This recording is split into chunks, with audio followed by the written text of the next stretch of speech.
Welcome to the France 24 debate. I'm Mark Owen. Stalemate on Capitol Hill. The US Congress is reconvened, but yet it can't get down to work because there's no House Speaker elected. Let's give you a little quick explainer now. The US Congress is in two chambers, the Senate, where the Democrats have the majority, the House of Representatives. This is where the problem lies. Without a House Speaker, the wheels of power cannot turn, and a split in the majority party there, the Republicans, is causing the seizure in the motor of governance.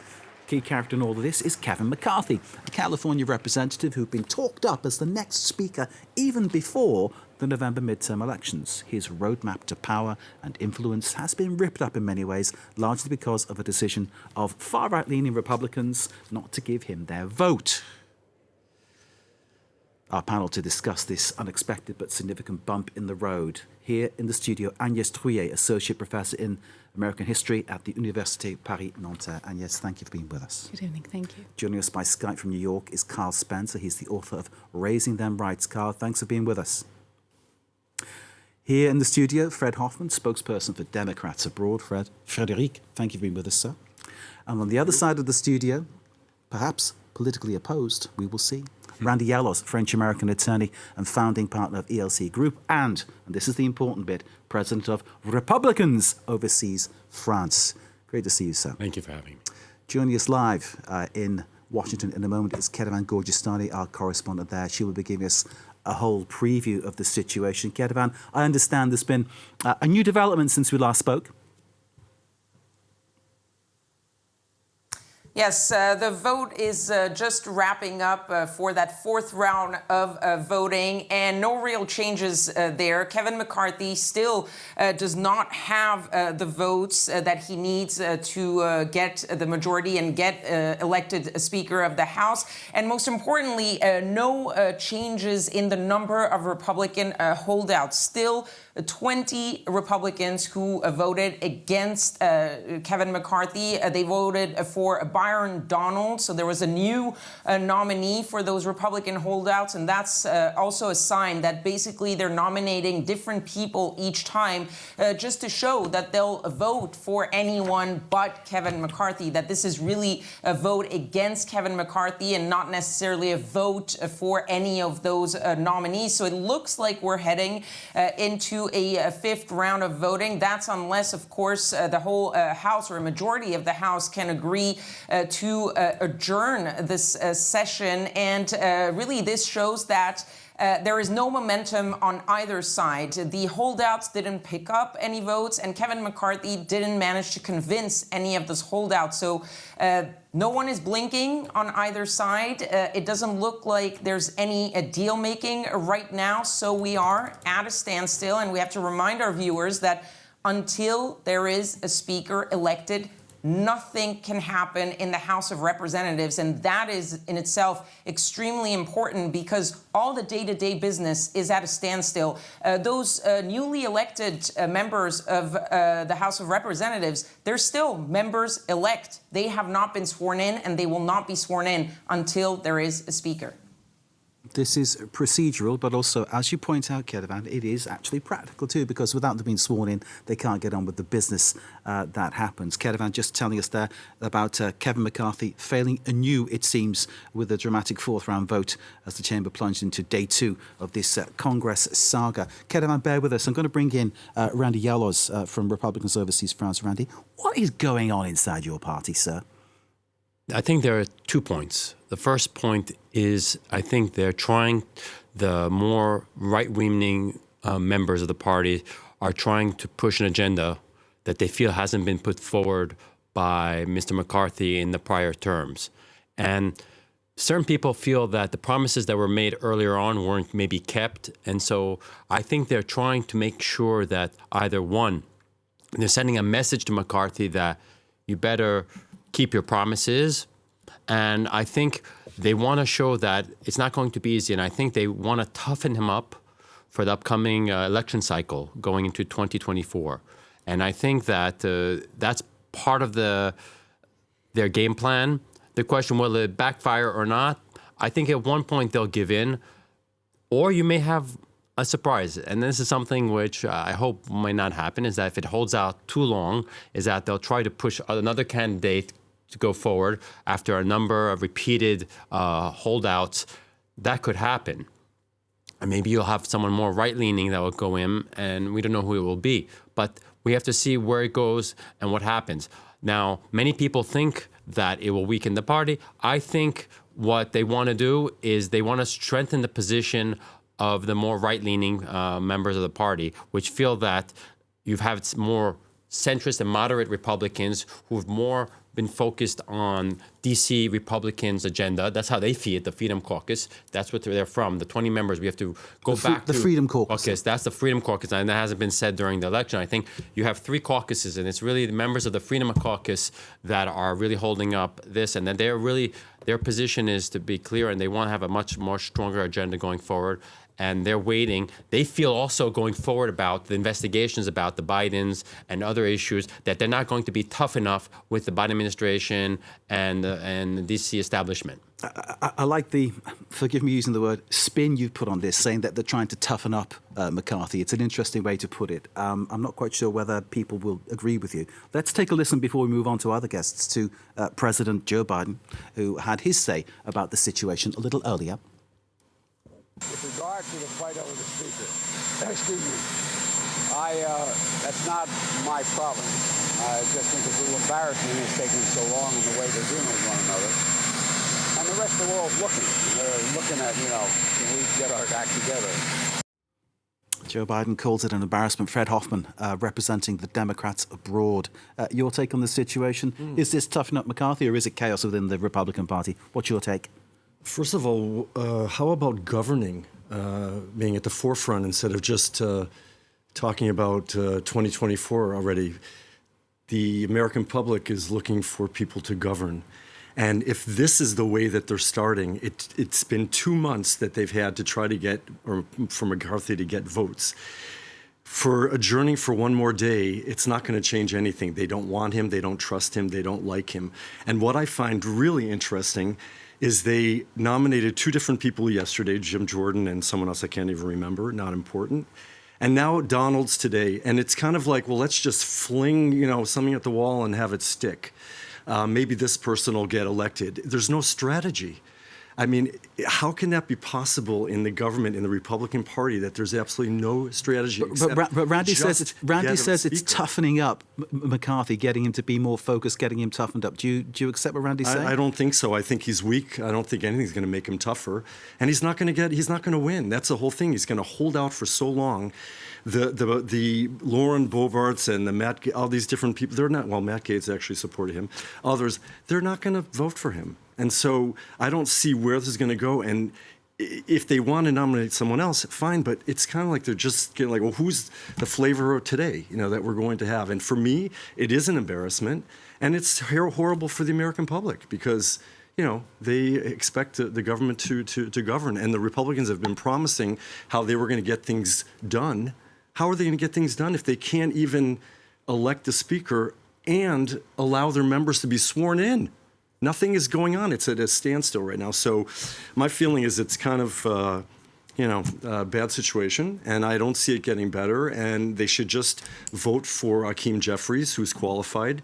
He got more votes. I mean, if that's not an embarrassment, every single time the vote went, the Democrat got more votes than the Republican. I mean, if that doesn't say something, just give him 6 more votes and he can take over and we can get things moving and we can have a government that functions. Okay, we're learning that it doesn't have to be a Republican who is the leader of the House, of course. Fred pointing out that it could well be the Democratic candidate. And yes, your sense of what is happening here, I mean, clearly this is something that in a way is historic. It last happened back in 1923. Kerevan told me that earlier, that was the situation. Here, what we're looking at is Biden's calling it an embarrassment. Randy says it's about toughening up McCarthy. What's your reading of the situation? Well, I would say it is a little bit of both because it is public infighting. So, of course, it doesn't give a strong sign for the Republican Party because it shows infighting at a time when they need to rally around or behind one person. And, of course, the main criticism is that they're not able to agree on the basic, which is who's going to be the leader. So this, of course, opens the door to much criticism. And at the same time, it is a sign also of this right-wing faction, which is indeed supported by the members of the Freedom Caucus, and who want to show that they're not going to compromise. And so it is historic because it has not happened since, 1923. It had happened before and lasted more than 2 months even to get to a vote. So we don't know what's going to happen. Hopefully this is not going to last as long. But it is also a shorter historic parallel to, there is also a shorter historic parallel to make because this has happened before that there was fighting about the speaker and it's not his first try. In 2015, when he wanted to replace John Boehner, the right-wing faction already, said that they would not give him enough votes so he had to concede that he would not have enough votes. This time, he says, I'm going to stick there until they vote for me. It's a vote for me or nothing. So I don't know what's going to happen. Honestly, it's difficult to say. Anything can happen. I appreciate your honesty, Randy. I'll come back to you in a second. I need to bring in from New York, Carl Spencer, author of Raising Them Rights. Carl, thanks for being with us, and I hope you've managed to follow what the guests have been saying about the situation, because I know you got your own views about what you think should happen, what is going on, and why it's happening. So, Carl, can I start by asking you, is this a really deep-seated crisis for the Republicans, do you think? I think this is indicative of where the Republicans are nowadays and the power that the Freedom Caucus, which many of your guests have mentioned, have nowadays in the party. Now, the Freedom Caucus, and it's important to understand this, the Freedom Caucus is a group of far-right, libertarian-type legislators who don't like government. So they're perfectly happy with a scenario in which nothing gets done. These are people that are supported by oligarchs in our country, very, very wealthy people who don't like taxation, who don't like social safety net programs, who don't like government agencies, and who don't like largely government. And so they are perfectly happy to play out this game of prolonging this endlessly because not governing is where they're most comfortable. Now, the thing that's going on here is really so disrespectful to the American people. And it also shines a light on the very, very, very big difference at this point between Democrats and Republicans. The Democratic Party is the only party in Washington, D.C. now that wants to serve you. Wants to serve Americans. Democrats believe in good government. They believe that they are public servants. And these other people are essentially game players who are there having a good time. And the Republican Party now has three real factions. It has these libertarian, don't like government, don't want to do anything. So they're just sitting around making sure no one pays any taxes and that no government agency does anything to help the Americans that have voted them in. And then you have this other whole faction that we all know, the Elise Stefanisks, the Marjorie Taylor Greens, who are basically on Twitter all day long playing Twitter games. And then you have the puppy dogs, the people who can't seem to stand up for what they believe in and say, hey, wait a second, I actually do want to govern. So those are the three factions. And as you can see, the only people in this whole scenario that really want to work for the American people are the Democrats. Kyle, a very vivid depiction. Thank you. And bear with us for a moment. Randy, I know you're eager to get in. I want to go back to Ketevan Gorgestani in Washington just to see if there's any sign of anything happening there. Ketevan, we've spoken about this before. I asked you before what you think will turn out. Can you get out a crystal ball and tell us? And you told us, of course, at that point, that there's no way of knowing. Is that still the situation right now? Absolutely, and anyone who tells you that they know what's going to happen next is lying, basically. The only thing I would add from what I said earlier is that now I've had a chance to take a look exactly at the vote, and it does seem that McCarthy lost an extra vote. That person, and I don't know who it was, but a Republican who decided to vote present, not for Donald, not for McCarthy, but present. So someone who is there, but who basically said, I don't want to vote for either one of you. That is possibly interesting down the road if we keep having these votes, because we've talked about the majority, and that majority is at 218, and so that's the magic number. But that's only the magic number if all the members in the House actually do vote. If a lot of them decide to vote present, that could lower the threshold for that majority, meaning that it could make it easier to get to. So I'm getting into the very wonky details of how it could go down. But given that we're not seeing really any movement on either side, it could come down to how many people actually stay in the chamber and continue voting if this process drags out. We're still waiting for the final call for that fourth vote, but that's the result that's going to stand, and then see whether we're going into a fifth round or whether at some point, which was sort of the rumor earlier this morning, that Kevin McCarthy and his allies might try to adjourn the session of the House of Representatives. But for that, they also need a majority, 218. The Democrats have already said they're not going to help them get out of the chambers and go back to negotiating.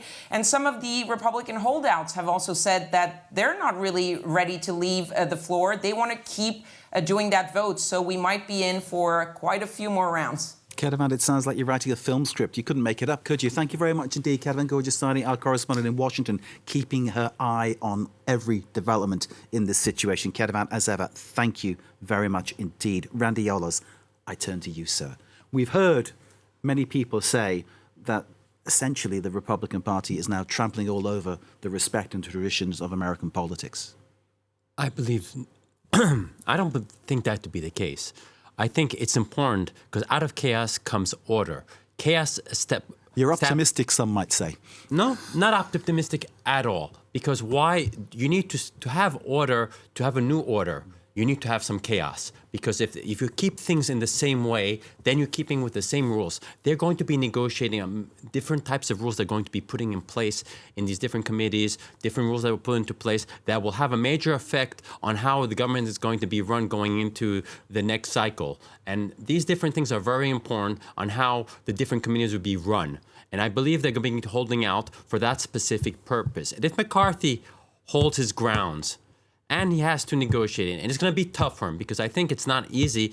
He'll come out stronger. I don't think even weaker because a fight makes you stronger. A fight doesn't make you weaker. And if he comes out of this challenge making certain concessions and he knows he has to keep the party together, he'll go forward. If he's the man of the hour, he's the man of the hour. And he should, if that's the case, all to him. And I think we have to just leave it in that because very often what happens with government is that we vote for someone and we go in.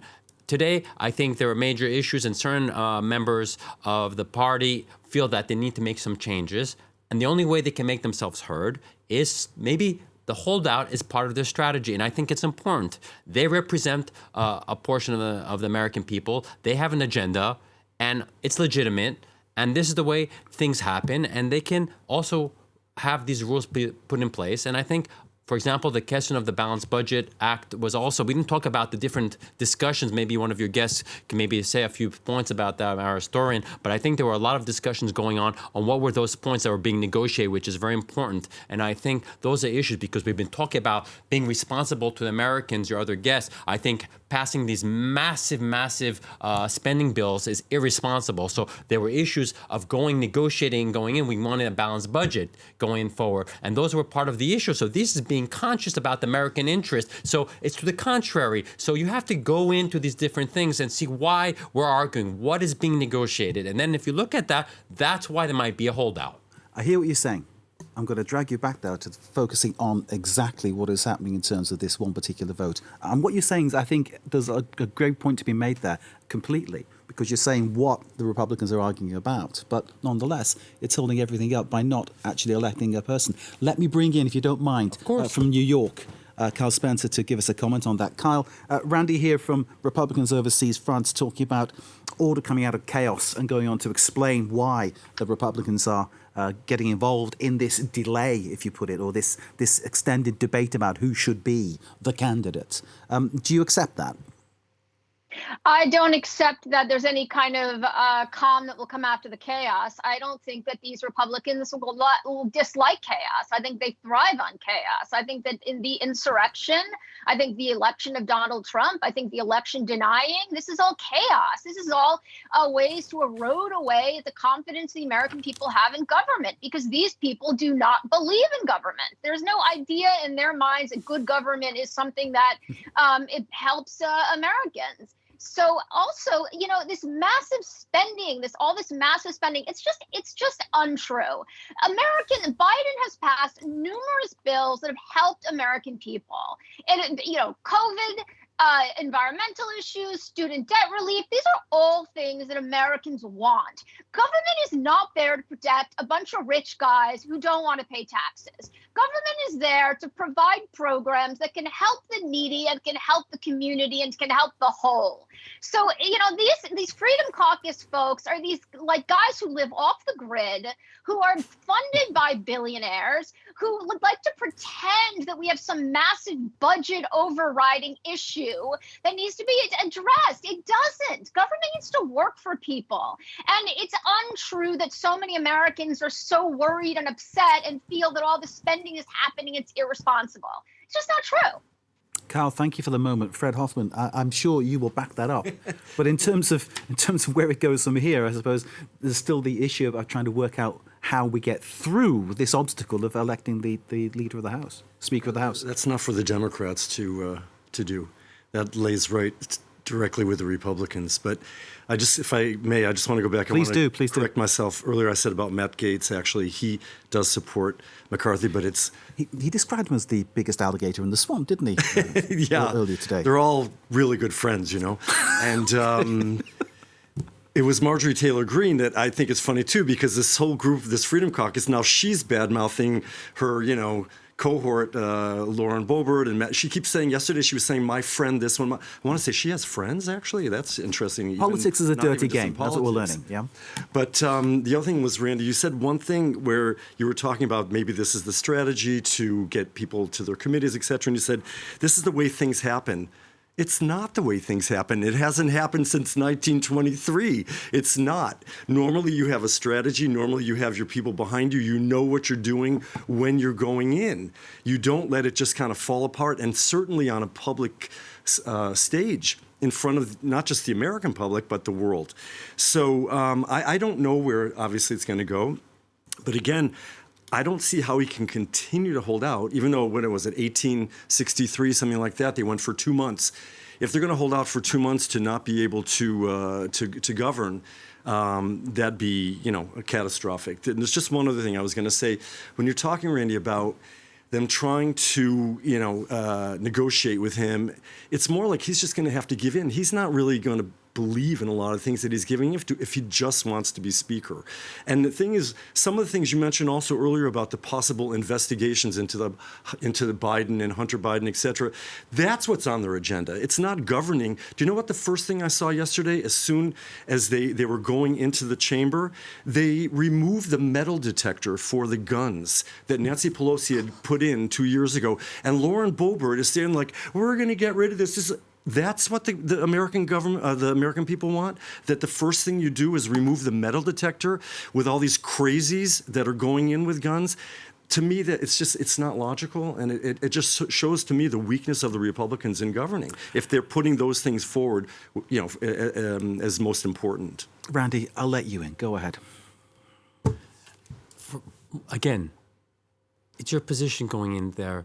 I think if McCarthy had on the table what he needed to do, he should have had his cards all set going into January 2nd. But the talk of McCarthy as the leader of the House has been going on before the midterms. It was already almost set in stone, wasn't it, as far as the Republicans were concerned? We already knew going into the elections that there'd be issues regarding who the leadership would be. he should have resolved it. And if he can't resolve it, should he be the leader of the so hang House? on. He's the problem. That's the question that you put forward. He's the problem, not the Freedom Caucus. That's as far as you're concerned. The question, either he can come out of this because there's a calculation to be done. He's at the front line. He needs to fight the battle. He's going to have to make some choices. He's going to have certain policies in place going forward and to lead the party for the next 2 years. He maybe had a specific agenda, so he knows either how is he going to deal with the Freedom Caucus, how is he going to deal with that wing of 20 Republicans which are giving him a hard time, have certain issues that need to be dealt with. How will we deal with it? He knows that they have to be dealt with. Ignoring them won't work. Because that was his strategy, in my opinion, for the last 2 months. He ignored them, thinking that they would just go away. And poorly, I don't think it was a miscalculation on his part, because, you see, he wants to stall. And that's why I think it's going to put him to the test, because he wants to stall to have another round of election so he can go and negotiate. I think they want to put him to the test, and I think we will see the real McCarthy coming out in the next few days. Do you think the stalling will really work, though, Randy? You know, it's hard to say. Months. I don't know. I'm not in Mr. McCarthy's head to tell you what I'm saying, but I believe if he has the stomach for it, he'll come out stronger. That's my view. Randy, thank you very much indeed. We've got, just in case you're just joining us, we're discussing the situation in the US where Congress is at a standstill because the House can't elect its leader. Kevin McCarthy was the man who was earmarked for that, we were led to believe. It's all gone extremely wrong so far. 4 votes, none of them actually deciding on who will be the leader. Agnès, can I bring you in? Agnès Trier, Associate Professor in American History at Université Paris-Nanterre. I'm reminded of something that was said by a French political thinker. I can't remember his name, excuse me. He talked about andouillette and politics. He made a comparison. He said politics is like andouillette, the French sausage. It smells really bad, but it's good.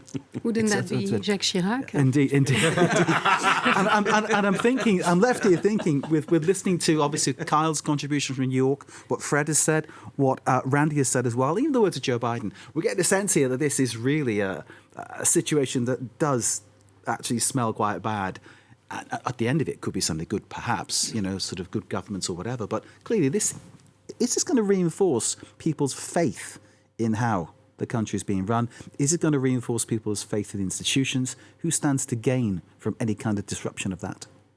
Well, in terms of trust in the institutions, no, it's not a good sign because the trust in institutions is already at a very low level.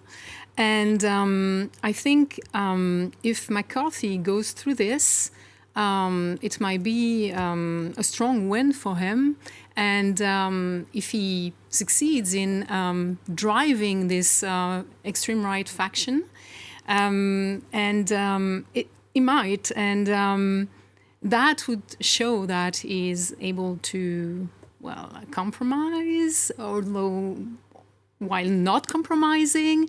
And this is something that they reproach him, that he's been too compromising and too moderate. Compromise isn't in the Republican playbook, is it, surely? Well, they regard that as weakness, don't they? He has done some compromise and done some bipartisan work, and they need that. The American people need that, and their government need that. I mean, and Democrats, Jeffrey said that Democrats were ready to cross party lines, but that the Republicans were not willing to. But McCarthy might be the one to do just that. And, one of the not most probably Donald Trump, doing that. In his earpiece, so, But is Trump's influence waning? That's one of the questions that this raises, doesn't it? Because obviously, with what happened in midterms, with his candidates not by and large succeeding, with that being the situation, and with what's happening now, there's signs that possibly this Freedom Caucus, I'm looking to you, Randy, on this one, is not really sort of responding to what Trump is saying, because Trump came out and said, come on, people, vote for McCarthy. But because Trump said we need to get everything our cards in order and whatever. He's the one that created the chaos to begin with and created all this division. And so a lot of people have said when they saw Kevin McCarthy go down to Mar-a-Lago and give his thumbs up with Trump months ago, it was longer than that obviously worked against him as well for a lot of people. he kind of distanced himself at one point, then he came back. He's now saying that, Trump's supporting him. But we saw what happened in the midterms. The candidates that were supported by Trump, the majority did not do well. And there's so many people now who are seeing, Trump in the back, in the rearview mirror. He's not the influence that, he was at one time. And I don't know that that's going to help him at all. In fact, I don't think so. He created the chaos. And now he's saying, well, get your cards in order. And, I wouldn't be taking advice from Donald Trump. All those MAGA caps will go onto eBay, perhaps. Fred, bear with me for a second. Let's bring in Kyle from New York. Kyle Spencer, author of Raising Them Rights. Kyle Spencer, thanks for being with us, and we've appreciated your contributions so far. Can I let you loose on Trump, his influence? What do you make of it right now? Where does he stand? Yeah. Mm-hmm. So first of all, I think it's a really important thing to recognize that this kind of thing didn't happen under Trump, right? So that so you have this vision, you start to see this portrait of this new Republican Party, which really works well with fear, with intimidation, with bullying. Like they really kept themselves together under Trump because they were all so afraid of him. So this is a party that really responds to tyrannical rule, which is extremely worrisome, right? It doesn't respond to ethos and to values and what you believe in. It responds to bullying. So that's the one thing. And now, of course, you see Trump is he's losing his power. He's no longer around as much. And suddenly they can't keep their stuff together, right? They can't get anything done. Is Trump's power waning? Absolutely. He did come out with his statement on this social media yesterday about how these guys had to pull it together and make a decision. It hasn't worked, at least today, so far. So I think that's a good sign that he does not have the power that he once had. And I just want to say two more things that relate to this. First of all, Kevin McCarthy is a flip-flopper. Kevin McCarthy has flip-flopped on Trump, flip-flopped on Liz Cheney, flip-flopped on QAnon. This guy doesn't believe in anything significant and certainly doesn't stand by what he decides he does believe in. So he's really just willing to go the way he needs to go, which is really alarming and scary and unseemly. The other thing I wanted to say is that I think what we're seeing a lot of right now with the Republican Party is really reading the room wrong, right? This is not a good look for them.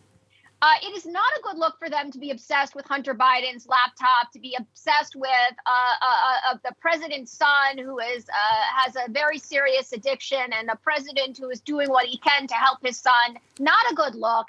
A lot of this obsession with culture wars, not a good look. So I think the takeaway from this particular instance broadly is that the Republicans have really lost their way, and they are really out of touch with what Americans want and what they care about. Kyle Spencer, author of Raising Them Right. I'll get the title of your book correct. I've just seen it on the shelf behind you. Thank you very much indeed. Do bear with us. I've been calling it Raising Them Right, so I apologise for that. Raising Them Right is the book. Randy, you were shaking your head. Clearly you disagree with what Randy's saying there completely.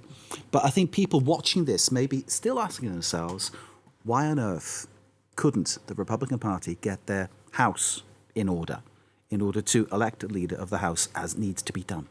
Why couldn't they do it?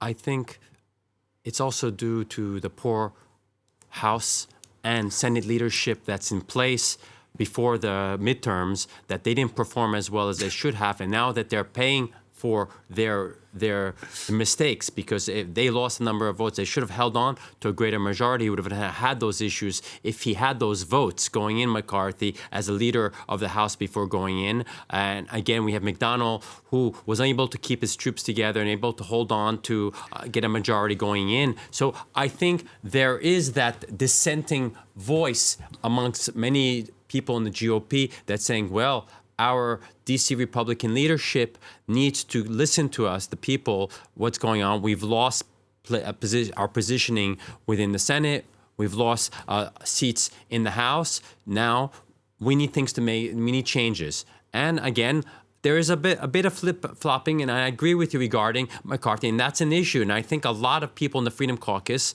and there's also internal rivalry, which we have to be aware of and it exists. We're going into the presidential election. Who's the Freedom Caucus? Who came out is going to be behind Trump and people have been talking about? We have DeSantis. DeSantis is a member of the Freedom Caucus and people don't talk about it. And are there issues that there's internal friction? It's hard to say exactly what's going on. Are they trying to create a shift within the party itself to say, well, we want to create a new voice. We want to establish a new form of leadership going forward for the next election cycle. There was already this substantive shift, of course, that Trump in, wasn't there? A huge change. Yes, but so go ahead. Can I just say something? Because the name, the Freedom Caucus, sounds like something that's so fantastic. But if you start looking at these people, we're talking about conspiracy theorists. We're talking about QAnon. Excuse me, the space lasers. No, but it's true already. Excuse me. Excuse me. Let me just. I'll let you in. You know, my thought with that. And how about you? When you said DeSantis, I thought you said Santos, George Santos. You probably all heard of him, who has lied about his entire career, his entire life to get elected. That, to me, I saw like a comic the other day saying like, oh, we found your new House Speaker. It's Santos because, you know, he's lying to get his way. So that's a lot of who these people are. So I understand somewhere where Kevin McCarthy doesn't want to give in because we don't want the QAnon people and the insurrectionists to be governing. Randy, quick one. Then we've got a big time. Yes, please. And I think it's a bit pejorative to already qualify all these individuals. I think Mrs. Spencer and my colleague it's quite embarrassing to talk about 30% of the Americans that do support the Freedom Caucus. They're trying to categorize them. I could go on and talk about different factions within the Democrat Party. Isn't the point here, Randy, that what they're doing is delaying the democratic process? That's the point. It's all delaying the democratic process. The Constitution was done that way specifically. And I think you have these mechanisms in place regarding the U.S. Constitution. Let's go back to it. Why do you have these different methods? Is at one point, if there is an issue, they're able to block the system for change. And I think today, maybe it's a point in history that we need change. And out of chaos will come a new order, maybe. Randy, thank you. You need change in your own party. That's what it is. It's not change within the Republicans. Right. 4 votes, no progress. And yes. Yes, I wanted to also add that this is representatives of what is going to happen over the next 2 years and into 2024, and of a Republican Party that is at a point of reinventing itself, that needs to reinvent itself now that Trump is also I suppose we're asking in which direction that would happen. So either they stick with Trump and with his electoral base, or they get rid of Trump, or they appeal to new voters. So it's, I think, indicative what is happening now of the general reshuffle in the Republican Party. It's really a moment of reinvention, and that they need to find, they're walking a fine line. He's walking in a fine line here, McCarthy, between the extreme right faction and his more moderate position. And this is all very representative of the conference more generally. Carl Spencer in New York, this is possibly your final comment because we're running out of time. I'll try to get more time from my producer. He's a generous man. Carl, is this going to put people off voting, do you think? Because clearly abstention is an issue in future elections. I'm not sure. I don't know. I think it's a really good question. I'm not sure. But I do want to make this point. This is not a new thing. This is a return. Remember, Boehner got pushed out by the Freedom Caucus. The Freedom Caucus had enormous amount of power. Trump came in. Freedom Caucus was supposed to run the country. Trump came in. Trump was not a libertarian, was not a Freedom Caucus guy, actually passed lots of legislation that the Freedom Caucus people hated. But they put up with it because they were afraid of Trump, because they were fearful of him. So we are returning a post-Trump era where the Freedom Caucus, funded by billionaires, retakes its power, which is a desire to do nothing in government. So this is a return. This is not new. So basically those people are the ones who gain, the ones who sow the chaos, the so-called, I'll call them disruptors. Does that help? Yeah. And they're back. And they were contained by the tyranny of Trump. He's gone, and now they're back. Carl, thank you very much indeed for joining us. Carl Spencer, author of Raising Them Right there in New York. Thank you very much indeed. Back to the studio where we can get to our final comments from our guests. Fred Hoffman, in terms of what happens next, where do you see it going? For the moment, I don't see it in a good direction. But what I wanted to say, especially just after what Kyle had said, is let's think about the American people, the governing and doing the best for them, and not just about getting these people into committees and elected, et cetera. But that's where I'm seeing right now a huge failure with the Republicans, because it just comes across, if they're meaning to or not, that they really just care about their own personal, careers and not necessarily governing. Because with this standstill, I don't see how things are going to move forward. It's just keeping everything, at bay. And yes, is this giving politics a bad name, this whole issue? Is this creating a situation where people have less and less faith in the people who are elected to run the country? Well, definitely. And I read the result of a recent poll saying that 3/4 of the Americans wanted Democrats and Republicans working together, but most of them think they're not able to. And so there is still much distrust in politicians today. There used to be a lot of cooperation in US politics. It used to be a sort of a hallmark. Those days, will they ever come back, Agnes, do you think? Well, I have no idea. They should not be coming back anytime soon, because we are at a point of extremes, and it's not the US is not the only case. I mean, we see that in so many Western countries. So we are at a time of extreme factions, and it will take time for things to come back if they do to more center politics. Indeed. From your perspective, looking at it with a bit more distance, is Joe Biden going to profit from this, do you think? Absolutely. And also because there is a fact that they have delivered quite a lot, the Democrats, in 2 years. Only people haven't realized it, have not registered in yet. And by the time they do, if it's within the next 2 years, that could be even better for the Democrats. And of course, any party would benefit from infighting on the other side of the aisle. So. Randy, I'm coming to you for what is possibly the final comment on this. We've heard all sorts of things about what's going wrong. You're telling us this is about toughening up McCarthy to create a candidate. But he might not be the candidate. So where does it go from here? Best man wins. And lastly, talking about But will America lose because of that, do you think, in terms of what this is doing to the institution? American people have elected individuals to lead the country. And sometimes you need a little bit of disorder to have a new order. Isn't this a lack of leadership, though, by the Republicans? No, I don't think so. I think that you need new leaders to come out of this. And I don't think necessarily have the establishment. And I think that it's also the witch hunt and the weaponizing of the system, whether it was within the House with going against conservatives. You've seen how the Biden administration targeted conservatives and right-wing candidates and intellectuals have been banned and censored across social media. And we have proof of that coming out. That's been issues that have come out of Twitter files. It's easy just to throw that stuff out, Randy. I didn't interrupt you, Mr. Hoffman. You have the last Please, word. you don't It's like so it. easy to Mr. say Hoffman, that just before we're going to Mr. go off Hoffman air. You is have very no Mr. proof of Hoffman, that. please don't interrupt me. Okay. I didn't interrupt you when you were talking, saying nasty things about the Republicans. All right, and so no, I'm saying true I'm not giving things you about something you dislike to hear, and you don't like to hear it, then you want to interrupt. No, I like me. the truth. Make your point, Mandy. That's Make what your I point. like. I like the truth. Okay, more or less again, out of time. Thank Make you your very point. much, and I appreciate it. And again, I think that the division in America is a stigmatization by the Biden administration, the Democrats, and the witch hunt that's been done over the last 2 years against conservatives and hardline Republicans. Thank you very much.